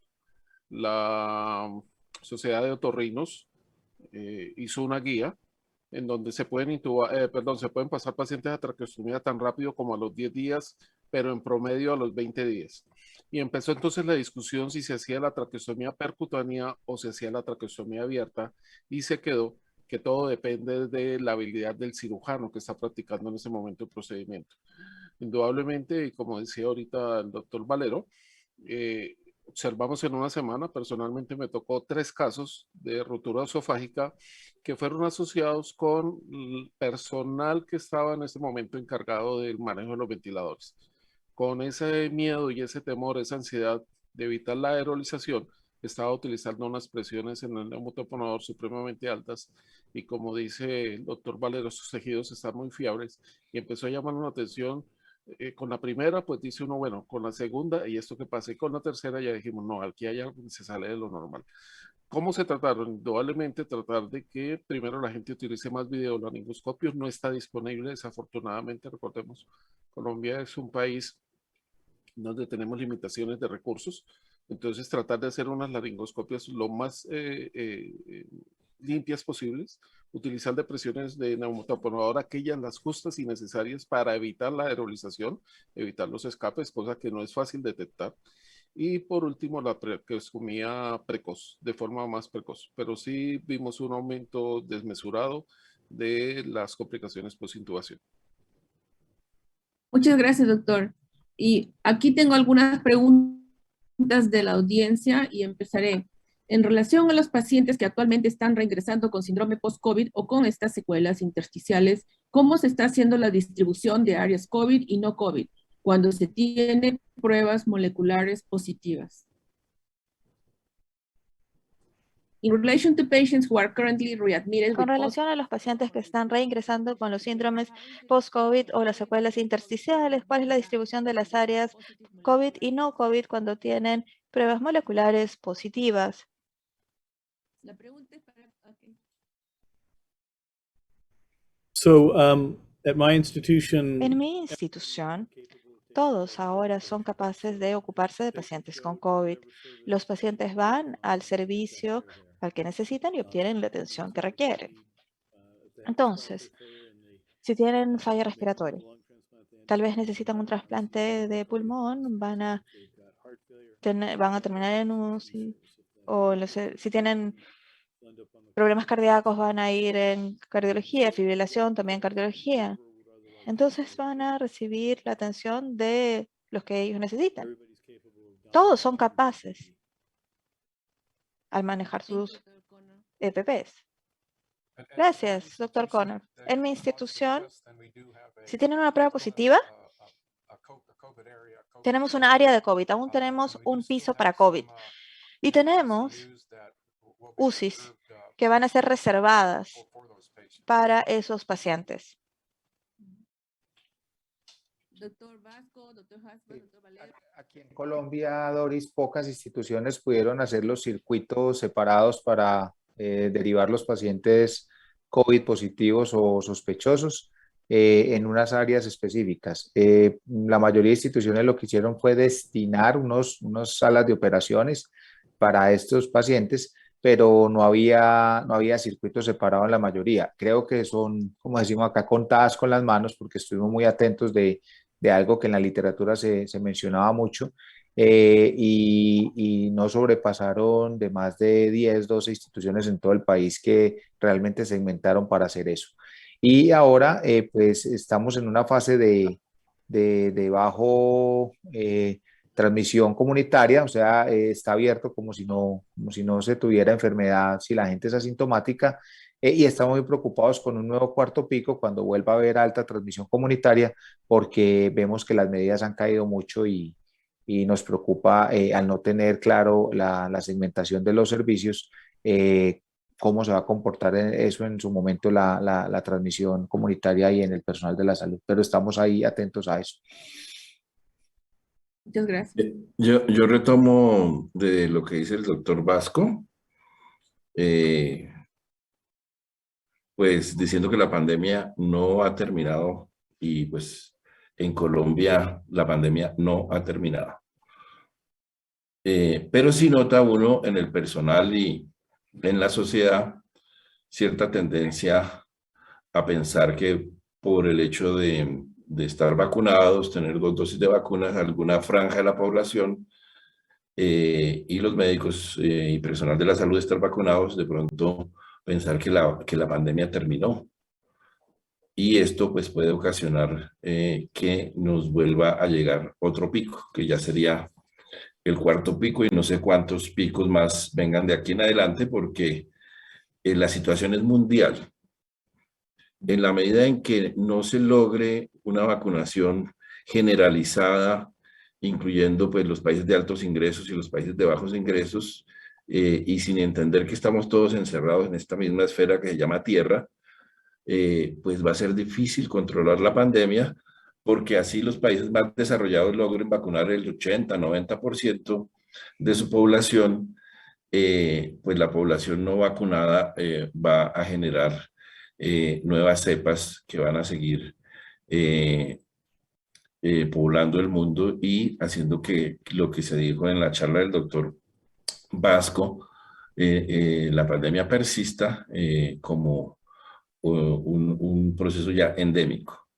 Con respecto a la distribución de las áreas, pues sí, se hizo en los hospitales donde yo laboro. Hay la estrategia del acordeón que también se mencionó acá. Inicialmente había 3 UCIs, 2 UCIs para cuidado intensivo y una para cuidado intermedio, y terminó habiendo 4 unidades de cuidado intensivo, de las cuales 3 en un momento dado estuvieron dedicadas a pacientes COVID, y las otras, pues para la otra UCI se dejó para los pacientes que requirieran UCI, pero de otras patologías. En la medida en que ha venido bajando el pico y han ido disminuyendo los pacientes, pues entonces las UCI se han ido recortando y aumentando las camas destinadas a pacientes que no sean COVID, y aumentando también así la disponibilidad de salas de cirugía para poder hacer procedimientos en salas de cirugía que requieran la unidad de cuidado intensivo para el posoperatorio. Ya en el trabajo en salas de cirugía y en todo el hospital no se hace una distribución con ingeniería, pero sí con marcación. Por los sitios marcados en rojo pueden pasar las camillas de los pacientes con COVID, y pues va con un protocolo en el cual va toda la gente con sus EPPs y va personal de servicios generales haciendo la desinfección de las áreas, incluido el piso, las paredes, el techo, por donde van pasando estas camillas. Es toda una parafernalia bastante grande para movilizar los pacientes de COVID. Y en salas de cirugía, las salas de cirugía pues tienen una distribución circular en la cual la entrada es por un lado, la salida es por el otro. Hay una parte que se considera limpia y otra contaminada.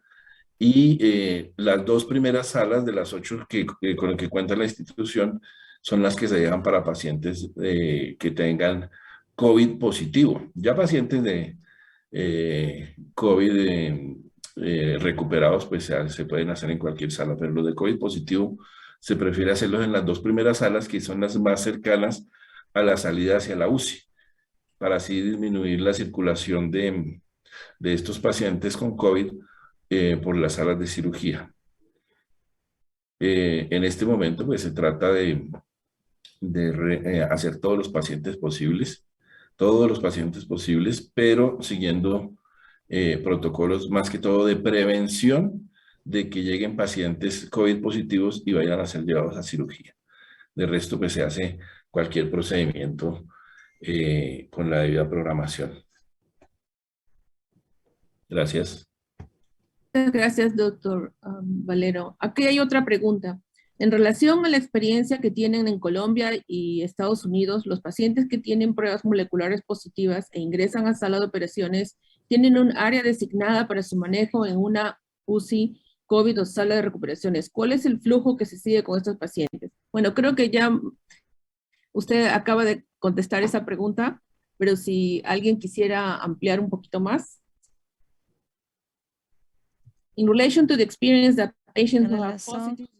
En relación con los pacientes que tienen una prueba molecular positiva e ingresan a la sala de operaciones, la experiencia que tienen en Colombia y en Estados Unidos, tienen una área para gestionar este paciente, una área de recuperación o postoperatoria. Yo creo que el doctor Valero ya lo respondió, pero podrían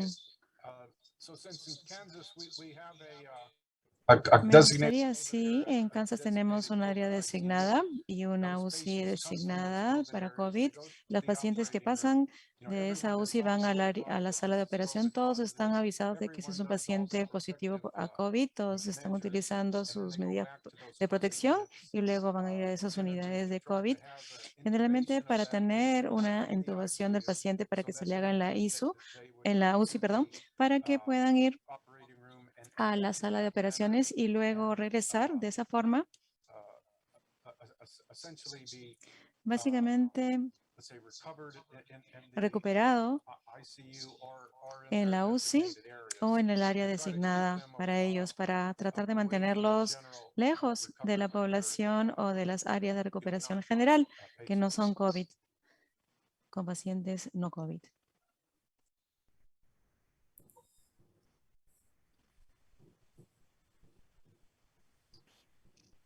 You know what? One thing I just maybe like to add in Una the cosa que me discussion. gustaría agregar también en esta conversación es interesante. Estamos encontrando que la vacunación está, o las vacunas están funcionando. Hay 3 vacunas diferentes en los Estados Unidos y es interesante que en los Estados Unidos es un país con ingresos altos, que la gran población no quería vacunarse.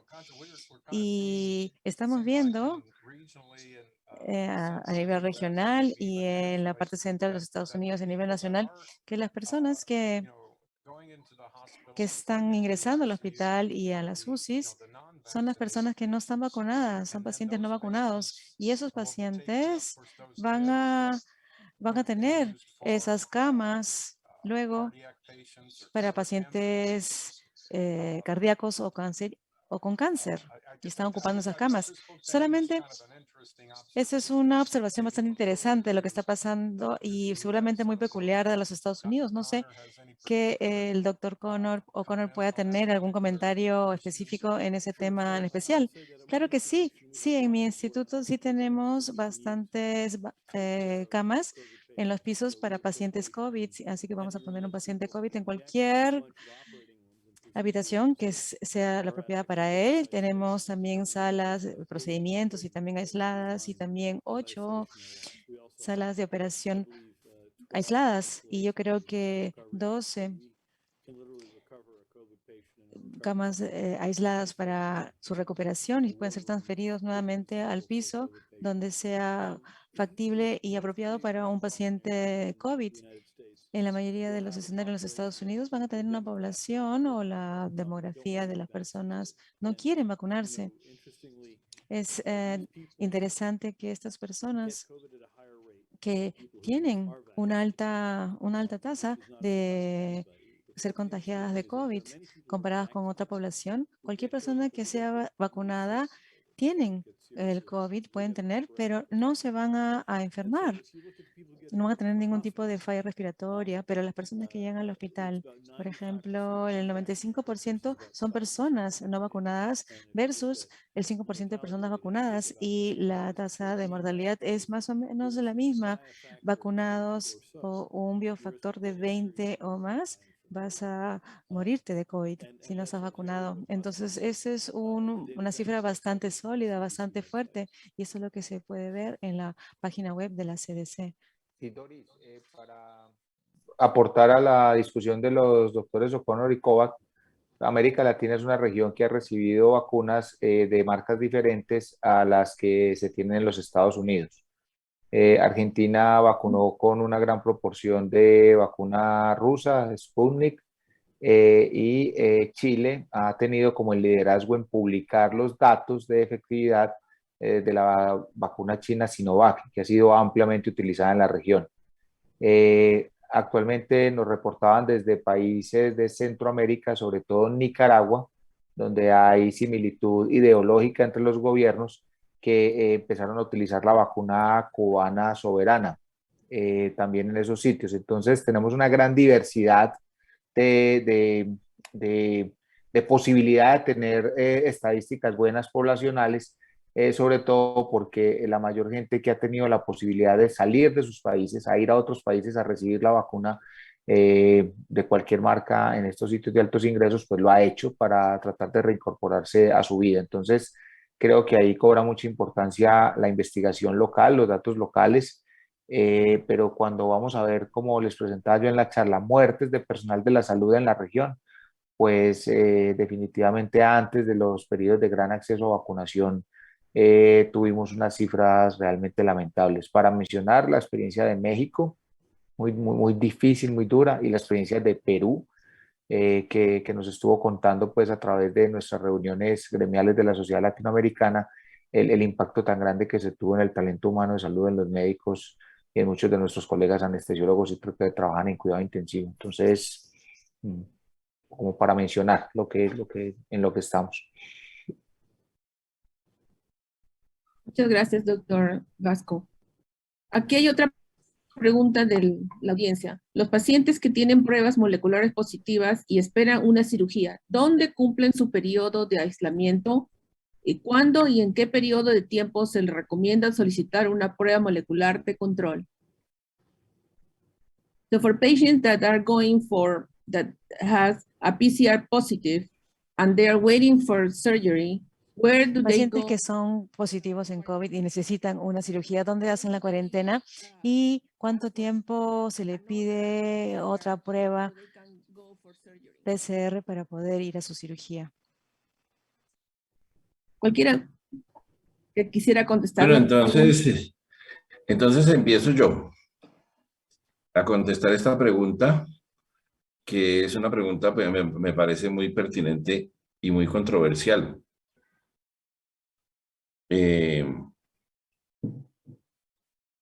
Y controversial por varios puntos, ¿no?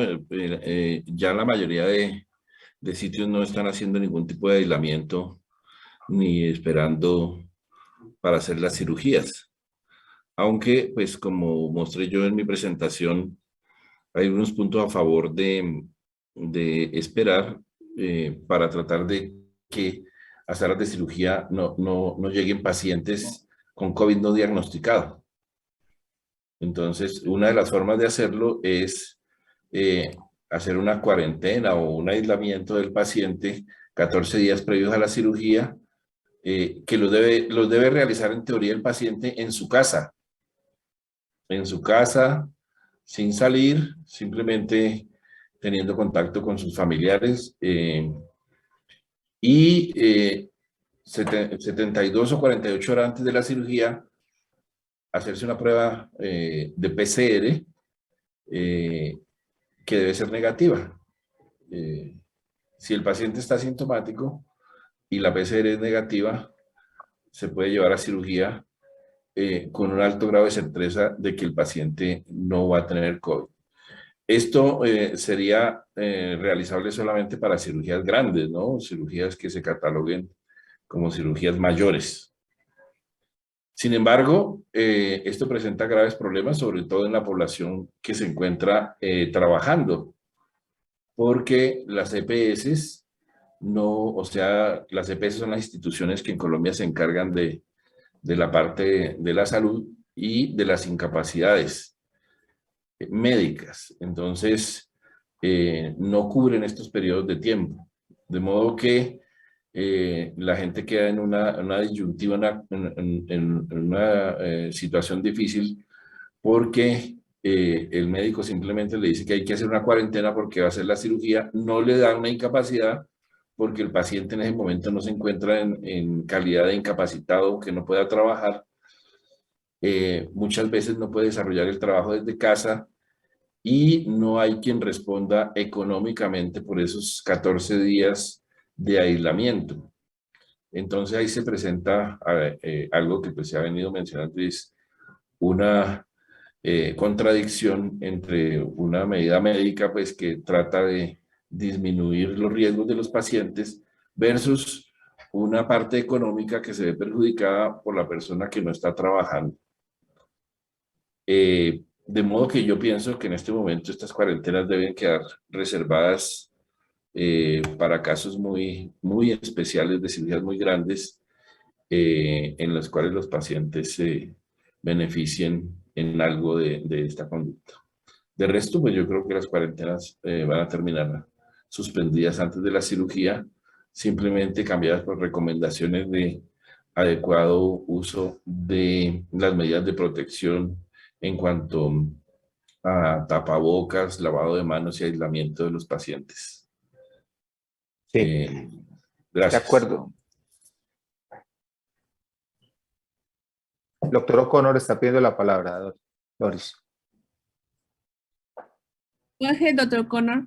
So, at my institution, we've had many En people. mi institución hay mucha gente que ha tenido COVID, se han mejorado aún habiendo sido positivo y han tenido que, después de 100 días, si tiene 10 días de que te has recuperado de los síntomas, va a decir que no eres asintomático, que no vas a contagiar el COVID a las personas. Es como unos procedimientos programados que una vez que ya se han recuperado son realmente peligrosos. Así que se va a posponer a 6 a 7 semanas y en estos 50, 100 días, cuando se recuperan del COVID, en este periodo de tiempo, no se van a contagiar de COVID, vamos a hacer el procedimiento y les vamos a hacer la prueba.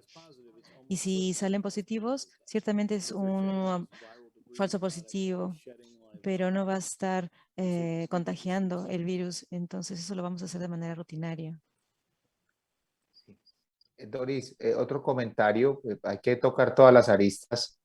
Es el subgrupo de pacientes que el periodo de 7 semanas se ha vuelto incómodo, sobre todo en los sectores de medicina privada y de procedimientos estéticos o de cirugía bariátrica. Entonces, es una fuente de consulta frecuente de los colegas. Tratar de esa franja de tiempo de 7 semanas, tratar de acortarla porque en ese sector de la salud se comporta como oferta y demanda. Si alguien no lo opera, habrá alguien que sí lo opere para un paciente que tiene el dinero y necesita una clínica que lo haga y aparece quien lo haga. Entonces, estos son temas incómodos, pero creo que en estos espacios también hay que tocarlos y es como las indicaciones clínicas que tenemos ahorita en la literatura. Está muy claro en cáncer, está muy claro en cirugía cardíaca, la colaboración COVID-SORS da evidencias, pero ¿dónde encuentra uno pues un paciente que le van a hacer una cirugía plástica con lipoescultura de 6 horas, que acaba de llegar de un vuelo internacional hace 3 días de Estados Unidos a Europa, buscando el turismo de salud en esta región donde tiene menos costos? Y si eso le va a tener una mayor incidencia de riesgos posoperatorios en cuanto a enfermedad tromboembólica, etcétera, etcétera. Entonces, esto es, la pregunta aquí es, los casos que no es posible extrapolarlos de la literatura, yo creo que tenemos que informar bien a los pacientes, dejar que ellos decidan con la mejor información y tratar de tomar las mejores decisiones orientadas a minimizar las complicaciones de los subgrupos de pacientes y no tratar de decir que es que los pacientes se pierden o se van para otro lado, que le hagan lo que nosotros no le vamos a hacer acá. Dicho eso, pues solo Johnny lo sabe. Hemos tenido muchas dificultades en esa parte de oferta y demanda que se formó en los periodos de acordeón, porque hay desabastecimiento de medicamentos vitales y de medicamentos anestésicos que desafortunadamente se van para unas instituciones que tienen la capacidad de pagar, y hemos tenido hasta desabastecimientos de adrenalina. En este momento tenemos desabastecimientos de anestésicos locales, porque hay instituciones del sector público que no tienen cómo competir con otras instituciones que pagan inmediatamente para acceder a estos medicamentos, para hacer procedimientos que definitivamente no son urgentes. Y en el marco de la normatividad en este momento ya se pueden hacer. Hubo momentos donde no se podían hacer y aún así se hacían contraviniendo muchas de estas normas. Entonces, es un tema complicado. Eso es muy bonito como lo examinamos acá desde la academia y los hospitales universitarios, pero tenemos otro segmento grande donde el llamado es a la precaución, a la seguridad y a que los pacientes puedan tomar las mejores decisiones con una adecuada información. Doris, para reafirmar lo dicho por mis colegas que me han antecedido, sí tenemos grandes dificultades. Y de pronto, como dice alguien por ahí, siempre existe un disléxico, existe una persona que malentiende, o para no decir que desde el punto de vista de malintencionado. Tenemos dificultades de desabastecimiento de medicamentos tan esenciales como adrenalina, por ejemplo. Hace unos 2 meses se dialogaba yo con Mauricio de esa situación tan grave, pero lo paradójico es que en las instituciones de cirugía plástica que son privadas se realizan todos los días un promedio de 7 y 8 procedimientos de lipoescultura con la técnica tumescente. Entonces uno dice, ¿cómo aparece la adrenalina para ese tipo de cirugía si no aparece la adrenalina en las unidades de cuidado intensivo? O los antiarrítmicos tipo amiodarona. Dificultades bastante grandes por esa circunstancia, esa situación. Y como dice Mauricio, queda simplemente, como lo está haciendo la Sociedad Colombiana de Sociología, de información a las sociedades departamentales. En este momento, por ejemplo, hay un caso gravísimo de una muerte intraoperatoria en cirugía plástica cuando la orden era que estábamos cerrados totalmente para todo tipo de cirugías. ¿Cómo entiende uno que a pesar de la directiva conocida ampliamente por todo el mundo, había una paciente operándose de cirugía plástica en una clínica particular? Obviamente esas son cosas con las cuales uno no puede tolerar y dice uno, bueno, pero ¿qué podemos hacer en este tipo de cosas? Es muy difícil. Un llamado a los colegas siempre es la circunstancia de cada país individual. Nosotros ya no tenemos sitios exclusivamente para COVID. Tratamos a todos los pacientes como sospechosos de COVID. Para la intubación tomamos todas las medidas, las precauciones. He tenido casos que 2, 3 días después de que operó un paciente me dicen, Johnny, ese paciente que usted operó está asintomático, lo vamos a hacer la prueba de PCR. Y 4 días me dicen después el paciente salió positivo. Indudablemente hasta el momento, gracias a Dios, tomando todas las medidas de aislamiento, vamos bien y esperamos seguir bien. Y hay que tomar medidas como dice el doctor Mauricio Vasco, como dice el doctor Conor Cobo y el doctor Valero. Tratar a todos los pacientes como si los pacientes fueran positivos, como cuando estuvimos con la pandemia inicialmente del HIV. Muchas gracias, doctor Hassman. Una pregunta para el doctor Kovac. El doctor Kovac, él bueno, antes de la pandemia, iba a Ghana y hacía workshops para simulation, medical simulation, para grupos EMT. Dr. Kovac, can you please give us enlighten us? ¿Nos puede dar mayor luz la situación en África en este tema?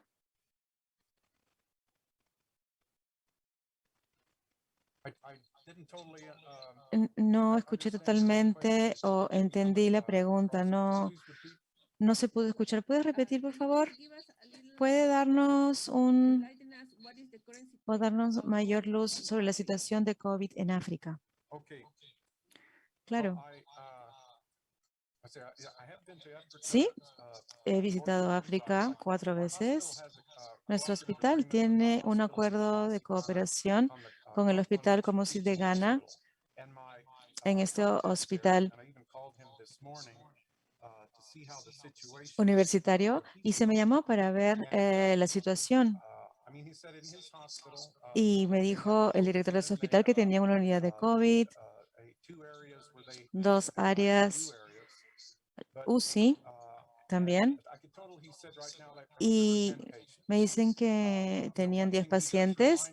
Una cosa que sí me recordó es que es un país con ingresos bastante bajos, recursos bastante limitados, recursos ya sea para la intubación, para los tubos traqueales, oxígeno, puede también ser escaso y también costoso. Y me comentaba y me dio algunos resultados de octubre del 2016 en 3 millones de dosis. No sé si estaban con la dosis o la vacuna rusa en adultos. Están recibiendo ambas vacunación. Él también recibió y los niños no. Y en nosotros en Estados Unidos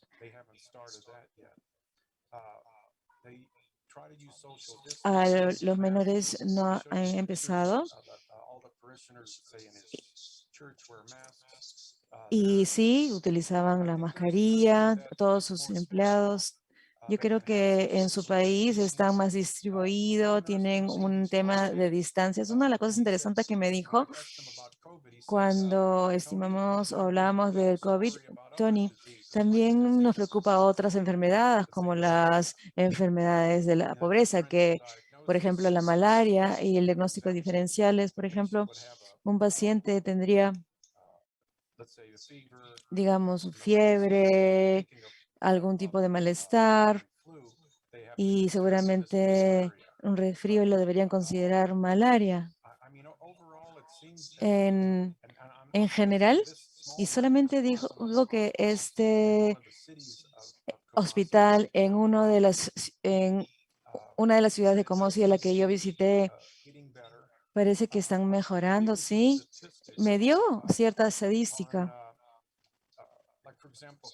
Por ejemplo, los turistas que llegan al país, si se le tiene que hacer una prueba, y me dijo de 0.5 de los turistas son positivos. No sé si estaban teniendo alguna tasa de positividad, 8, 9, 10% en el país, justamente la semana pasada. Pero sí le pregunté si se estaban haciendo casos selectivos, si eso no ha cambiado. Entonces, en breve yo les puedo dar una pequeña idea, una cierta idea de lo que yo entiendo, de lo que mi colega anestesiólogo y mis colegas anestesiólogos en Perú me pueden decir, comparado con lo que yo les puedo decir de Ghana. Bueno, Muchas ya gracias, señor Kovac. hemos tenido una muy fructífera conversación, excelentes videos, excelentes ponencias. Muchísimas gracias a todos, muchísimas gracias a la audiencia. También agradecer una vez más a la Sociedad Peruana de Anestesia, Analgesia y Reanimación por esta invitación. Y esperemos que podamos reunirnos otra vez para poder compartir nuestras experiencias. Thank you very much, Dr. O'Connor. Muchas gracias, doctor O'Connor, doctor Kovac. Ha sido un placer tener esta conversación, compartir esta reunión con ustedes. Nos complace mucho que ustedes hayan compartido su experiencia en Chicago, en Kansas. Y una última idea. Todos nos tenemos que preocupar por todos en este planeta. Por eso que le preguntaba al doctor Kovac por África, la situación de África. La situación es importante en Latinoamérica, en África, en todas partes del mundo. Todos estamos en esto juntos. Muchas gracias a todos. Gracias, gracias.